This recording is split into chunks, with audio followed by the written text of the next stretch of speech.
Ang mabuting balita ng Panginoon, ayon kay San Lucas.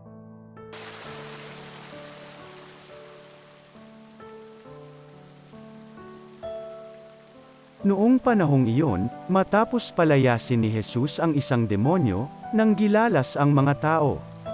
Ngunit may ilan sa kanila ang nagsabi, si Beelzebul na prinsipe ng mga demonyo ang nagbigay sa kanya ng kapangyarihang magpalayas ng mga demonyo. May iba namang nais siyang subukin, kaya't nagsabi, magpakita ka ng kababalaghang magpapakilala na ang Diyos ang sumasa iyo. Ngunit batid ni Jesus ang kanilang iniisip, kaya't sinabi sa kanila, babagsak ang bawat kahariang nahahati sa magkakalabang pangkat at mawawasak ang mga bahay roon. Kung maghimagsik si Satanas laban sa kanyang sarili, paano mananatili ang kanyang kaharian? Sinasabi ninyong nagpapalayas ako ng mga demonyo sapagkat binigyan ako ni Beelzebul ng kapangyarihang ito.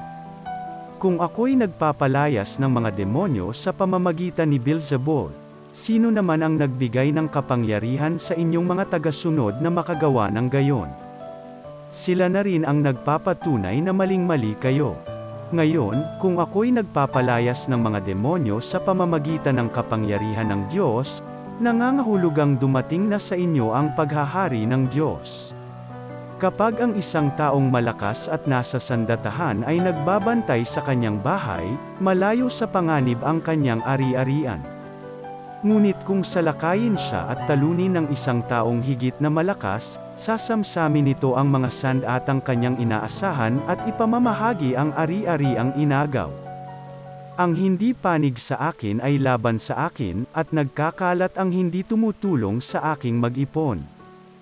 Kapag lumabas na mula sa tao ang isang masamang espiritu, ito'y gumagala sa mga tigang na lugar at naghahanap ng mapagpapahingahan. Kung walang matagpuan ay sasabihin nito sa sarili, babalik ako sa bahay na aking pinanggalingan. Pagbabalik ay matatagpuan niyang malinis na ang bahay at maayos. Kaya, lalabas siyang muli at magsasama ng 7 pang espiritong mas asama kaysa kanya, at papasok sila at meninirahan doon. Kaya't sama-sama kaysa dati ang kalagayan ng taong iyon. Ang mabuting balita ng Panginoon.